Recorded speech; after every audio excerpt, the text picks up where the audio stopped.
Me declaré a mi mejor amiga y me dijo que solo le servía porque le daba plata, después me pide que la acepte con un hijo. Valentina y yo nos conocimos cuando teníamos casi 12 años. Éramos niños todavía sin mayor preocupación que la escuela y los juegos de la cuadra. Nuestros padres también eran cercanos, así que no era raro que pasáramos los fines de semana juntos en almuerzos familiares o cumpleaños. Desde esos primeros años, ella me gustó. Fue mi primer amor, aunque nunca me animé a decírselo. Mi familia no tuvo una vida sencilla. Mi padre trabajaba como albañil en construcciones, siempre de manera informal. No tenía contrato fijo, ni seguro ni nada que lo respaldara. Recuerdo con claridad el día en que llegó la noticia de su accidente. Una caída en plena obra lo dejó con fracturas que tardaron meses en sanar y aunque se recuperó lo suficiente para caminar y hacer su vida, nunca más pudo trabajar como antes. Como no estaba en planilla, la empresa se lavó las manos. No hubo compensación, no hubo seguro. Solo la carga económica que recayó en mi madre y en mí. Yo tenía apenas 14 años cuando empecé a trabajar, pequeños empleos aquí y allá. Cualquier cosa que trajera dinero a la casa. Fue duro porque lo hacía al mismo tiempo que trataba de mantener mis estudios. Muchas veces pensé en abandonar el colegio, pero mi madre no me lo permitió. Ella fue quien me repetía cada día que si quería una vida distinta debía seguir estudiando. El trabajo duro no se discute, pero si no estudias, todo esfuerzo se perderá, me decía. Valentina sabía lo que pasaba en mi casa. Estuvo a mi lado en esos momentos. Ella me escuchaba cuando yo me desahogaba, y aunque nunca hablamos de nosotros como pareja, había una complicidad especial. Incluso mis padres insinuaban que debería invitarla a salir, que ella sería una buena novia para mí. Yo me reía nervioso y desviaba la conversación porque mi timidez no me dejaba dar ese paso. El tiempo pasó. Terminamos la secundaria y yo conseguí entrar a la universidad con beca parcial. Valentina también ingresó a la misma universidad, aunque en otra facultad. Aún así coincidíamos en el campus, almorzábamos juntos de vez en cuando y compartíamos ratos, como en los viejos tiempos. Ella era muy popular, siempre rodeada de amigos, de gente que quería estar cerca de ella. A mí me gustaba verla brillar, pero también me hacía sentir cada vez más pequeño. Yo pasaba gran parte del tiempo corriendo de la universidad al trabajo, con ojeras y cansancio acumulado. Éramos cercanos, sí, pero cada vez se notaba más la diferencia entre nuestras vidas. Durante esos años nunca me animé a decirle lo que sentía. Siempre pensé que debía esperar el momento correcto y para mí ese momento sería la graduación cuando termináramos la universidad y yo pudiera decirle con orgullo que había logrado vencer las dificultades. Ese día llegó con el diploma en la mano. Después de tanto esfuerzo, sentí que no podía seguir callando. Le pedí que habláramos a solas y con todo el nervio del mundo. Le confesé lo que había guardado por años. Le dije que siempre me había gustado, que había sido mi primer amor, que quería intentarlo con ella. Su respuesta fue rápida. Me dijo que solo me veía como un amigo que me quería. Sí, pero no de la forma en que yo esperaba. Me dolió, pero la acepté. ¿Qué podía hacer si no me quería de ese modo? No iba a forzarla. Me repetí a mí mismo que lo importante era que siguiera en mi vida como amiga. El problema no fue su rechazo lo que realmente me destruyó. Vino después. A los pocos días empezaron los rumores. Ella, al ser tan popular, tenía un grupo grande de amigos y de alguna manera se enteraron de mi confesión. Al principio pensé que era normal que los secretos nunca duran mucho, pero lo que no imaginaba era que ella misma se burlaría de mí. Un día, uno de esos amigos me mandó un audio. Era Valentina. En ese audio ella se reía de mi confesión. Decía que yo era un muerto de hambre, que desde chiquillo tenía que trabajar para sostener a mi familia, que nunca saldría con alguien como yo. Se burlaba de que le había confesado mis sentimientos llamándome mi cajero. Escuchar su voz en ese audio fue como recibir un golpe en el estómago. Era la misma persona con la que había compartido tantos años de amistad, la que conocía mis dificultades, la que sabía cuánto había luchado para no rendirme. Y aún así, en lugar de defenderme, me usaba como material de burla para encajar mejor en su grupo. Ya no vi motivo para seguir teniéndola en mi vida. Fue duro porque perderla era como arrancar una parte de mí. Pero entendí que no podía seguir atado a alguien que no me valoraba. Decidí enfocarme en mí mismo, en mis estudios, en mi trabajo, en mi futuro. Después de cortar todo contacto con Valentina, me quedé con un vacío enorme, pero decidí llenarlo con algo que al menos me asegurara un futuro. Comencé a trabajar en una empresa apenas terminé la universidad. No era un puesto glorioso ni mucho menos, pero para mí era una oportunidad invaluable. Desde el primer día me lo tomé como un desafío personal. Muchos podrían decir que me convertí en un adicto al trabajo. Y tal vez tengan razón.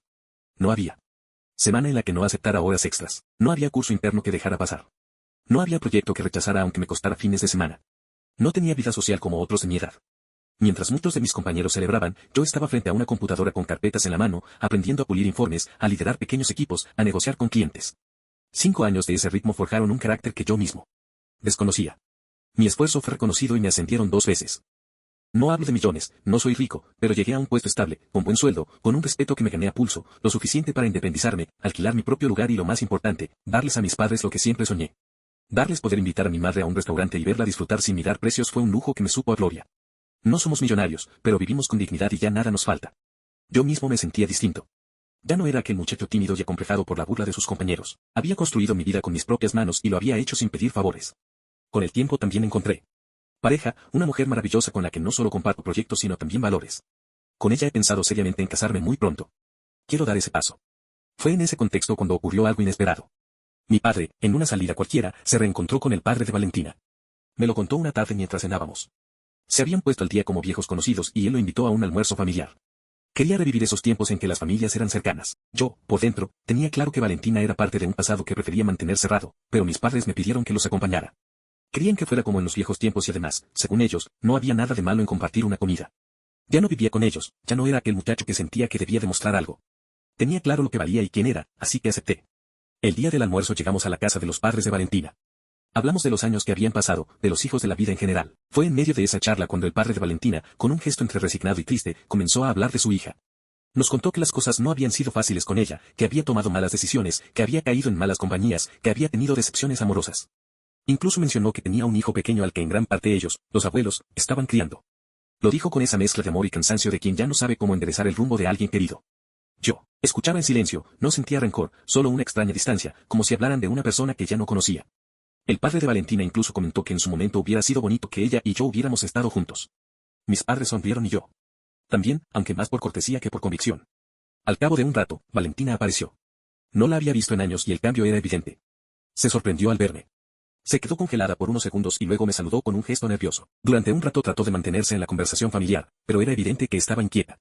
En un momento, aprovechando que los padres hablaban animadamente, me pidió salir a caminar. Dudé, pero accedí. No tenía nada que temer ni nada que esconder. Caminamos por la calle en silencio hasta que ella habló. Me dijo que le había dolido perder un buen amigo, que se había enterado de que el audio que mandó aquella vez había llegado a mis oídos y que, cuando quiso disculparse, descubrió que yo la había bloqueado. Confesó que no insistió más porque no supo cómo enfrentarlo. Me contó que lo hizo todo para encajar, que en ese grupo de amigos se sentía presionada a mostrar superioridad, a burlarse, a aparentar que no midió las consecuencias y que al final me perdió como amigo. Luego habló de su vida en estos años, de cómo había tomado decisiones equivocadas, de las relaciones que no la llevaron a nada, de los errores que la habían alejado de un futuro mejor. En sus palabras había un tono de arrepentimiento genuino. Incluso admitió que en el fondo sí me quiso, que había sentido algo, pero que la presión social y su inmadurez la hicieron actuar de manera cobarde. Me pidió entre lágrimas que al menos pudiéramos volver a ser amigos, que tal vez con el tiempo se vería qué pasaba entre nosotros. Yo la escuché con calma y cuando terminó le respondí. Con serenidad. Le dije que ya no sentía nada por ella, que mi vida había cambiado, que tenía a alguien que me valoraba y que sabía lo que valgo. Le dejé claro que no había vuelta atrás. Sus ojos se llenaron de lágrimas y por un instante pensé que se desplomaría ahí mismo. Se quedó en silencio, mirando al suelo. Yo respiré hondo y le repetí. No hay nada entre nosotros. No lo habrá. Muy pronto voy a pedir matrimonio a mi novia. Ese fue el final. Caminamos de regreso sin hablar. Entramos a la casa y yo continué la reunión con mis padres como si nada hubiera pasado. Al salir, sentí una extraña tranquilidad. En el pasado, había creído que ella era mi mundo. Y con los años descubrí que mi mundo lo construí yo mismo con esfuerzo, disciplina y decisiones firmes. Valentina es parte de una historia que terminó y mi presente está con la persona que de verdad me acompaña. Lo demás quedó atrás. Publicación de Valentina. Hace poco volví a ver a Manuel y todavía me arde en el pecho la diferencia que hay entre su vida y la mía. Él está exitoso, seguro de sí mismo, con buen porte. Yo, en cambio, me siento caída en desgracia y no puedo evitar que me dé rabia porque recuerdo cómo empezó todo y cómo lo perdí por mis propias decisiones. Crecimos juntos. Nuestros padres eran cercanos y siempre nos empujaban a pasar tiempo uno al lado del otro. Yo lo veía como ese amigo de toda la vida, ese que estaba siempre ahí, pase lo que pase. Tal vez por eso no me di cuenta a tiempo de lo que realmente significaba tenerlo en la universidad. Mi vida tomó un rumbo diferente. Yo siempre fui popular, tenía muchos amigos, me invitaban a fiestas y en ese ambiente se esperaba que yo saliera con los chicos, que también eran populares. Y así lo hice. No lo pensaba mucho, simplemente seguía la corriente y en esa corriente me perdí. Él, Manuel, era distinto. No buscaba llamar la atención, no se esforzaba por encajar y eso me gustaba y me desesperaba a la vez. Sabía que trabajaba desde adolescente porque su padre había tenido un accidente laboral y la familia no había recibido ninguna ayuda. Lo admiraba por su esfuerzo, aunque nunca se lo dije en voz alta. Yo sabía que no lo tenía fácil. Aún así terminaba viéndolo como el amigo de siempre. Cuando se me confesó fue en la graduación y yo lo rechacé. Le dije que lo quería solo como amigo. No tuve el valor de reconocer que también sentía algo, porque en ese momento lo que más me importaba era mi imagen. El problema es que alguien escuchó o alguien se enteró y la noticia de su confesión se esparció. En mi grupo. Mis amigas y los chicos populares comenzaron a burlarse. Me decían cómo era posible que él se atreviera a declararse, que era un tipo invisible, que no tenía nada que ofrecerme. Y yo, en vez de defenderlo, en vez de reconocer lo valioso que era, me unía a las burlas. Lo peor fue aquel audio. Yo misma lo grabé y lo compartí en él. Me reía de él, lo llamaban muerto de hambre. Decía que desde chiquillo trabajaba y que jamás estaría con alguien así. Incluso lo llamé basura. Hoy no puedo explicar qué se me pasó por la cabeza. Fue como si me hubiera convertido en alguien que no era yo. Todo para encajar en un grupo. Que ni siquiera valía la pena. Ese audio se filtró y cuando quise disculparme ya era tarde. Manuel se había enterado y me bloqueó de todos lados. Simplemente desapareció de mi vida. Ahí empezó mi perdición. Me di cuenta de que sin él estaba sola de verdad, porque él era mi sostén emocional, aunque nunca lo reconocí. Era la persona a la que acudía cuando tenía un problema. La que me escuchaba sin juzgarme. Y cuando lo perdí busqué llenar ese vacío con gente que no merecía ni un minuto de mi tiempo. Me rodeé de malas compañías. Salía con chicos que solo buscaban diversión pasajera, que me invitaban a fiestas y días libres, pero que nunca estaban cuando realmente los necesitaba. Creía que vivir al día me haría sentir viva, pero lo único que hice fue hundirme más. En una de esas relaciones quedé embarazada. El padre de mi hijo nunca quiso hacerse responsable. Intenté llevarlo a juicio por manutención, pero ha sabido cómo esquivar el proceso, cambiar de domicilio, evitar notificaciones. Mientras tanto, mi hijo depende de mí en gran parte de mis padres. Mis padres me ayudan a cuidarlo, pero no es lo mismo. Sé que están decepcionados de mí. Lo noto en su mirada, en sus silencios, en las conversaciones que terminan abruptamente. Nunca me lo dicen de frente, pero sé que esperaban más de mí. Las veces que he intentado rehacer mi vida con alguien serio, todo termina igual. Al principio parece que las cosas funcionan, pero cuando llega el momento de decir que tengo un hijo, sus caras cambian. Es como si les estuviera confesando que tengo una enfermedad contagiosa. De pronto dejan de llamarme, dejan de buscarme y yo me quedo sola otra vez. ¿No dicen acaso que los hijos son una bendición? La sociedad es hipócrita. Repiten frases bonitas, pero cuando conocen la realidad prefieren apartarse. Esa doble cara me tiene cansada. Por eso, cuando volví a ver a Manuel sentí tantas cosas a la vez. Fue en un almuerzo familiar. Yo no sabía que él estaría ahí. Al entrar y verlo sentado con esa seguridad que nunca tuvo antes, con ese porte de hombre hecho y derecho, me golpeó la realidad de frente. Durante la caminata que tuvimos, le conté lo que había sido mi vida desde que desapareció. Le confesé que me dolió perder un amigo, que el audio fue un error, que lo hice solo para encajar. Le dije que mi vida se descarriló sin él. Y era verdad. Siento que si hubiera seguido en mi vida, no habría tomado tantas decisiones equivocadas. Le conté lo del embarazo, lo de los juicios, lo de los hombres que no valen la pena. Me escuchó con calma, sin interrumpirme, y yo al final le pedí que pudiéramos retomar la amistad, que diéramos una oportunidad a lo que pudiera depararnos el futuro. Su respuesta me destrozó. Me dijo que ya no sentía nada por mí, que tenía pareja, que estaba en paz con su vida, que muy pronto pensaba pedir matrimonio. Lo dijo con una frialdad que me atravesó como un cuchillo. Tal vez fui muy lanzada, tal vez debí ir con más cautela. Pero en ese momento desesperada, sentí que él era el ancla que necesitaba mi vida para encaminarse otra vez. Y todavía lo creo. Él dice que pedirá matrimonio a su novia pronto, pero hasta entonces, siento que aún puede intentar enamorarlo. ¿Acaso no fue su primer amor? Al primer amor no se olvida. Estoy convencida de que si me esfuerzo, puedo hacer que recuerde lo que alguna vez sintió por mí. Ya lo perdí una vez. No quiero volver a perderlo. Por eso estoy aquí pidiendo consejo. ¿Qué puedo hacer? ¿Cómo recupero a Manuel? ¿Cómo logro que me vea de nuevo con los ojos con que me miraba antes? Mi vida sin él no tiene rumbo. Necesito que alguien me diga cómo conquistar otra vez a mi primer amor. Actualización. Lamento no haberlos actualizado antes, pero necesitaba tiempo para ordenar mi cabeza. Gracias a los que me escribieron y también a los que solo me pidieron que me alejara de Manuel. Ustedes no entendieron que él era y sigue siendo el ancla que yo necesitaba en mi vida. Sin embargo, ahora ya no sirve de nada. Ya lo he perdido. No sé qué hacer con mi vida. Desde la última vez que les conté mi historia, ha pasado un año entero. Un año en el que intenté una y otra vez acercarme a Manuel como si todavía hubiera un mínimo espacio para mí en su mundo. Intenté que pareciera casual, natural, como si el destino nos favoreciera.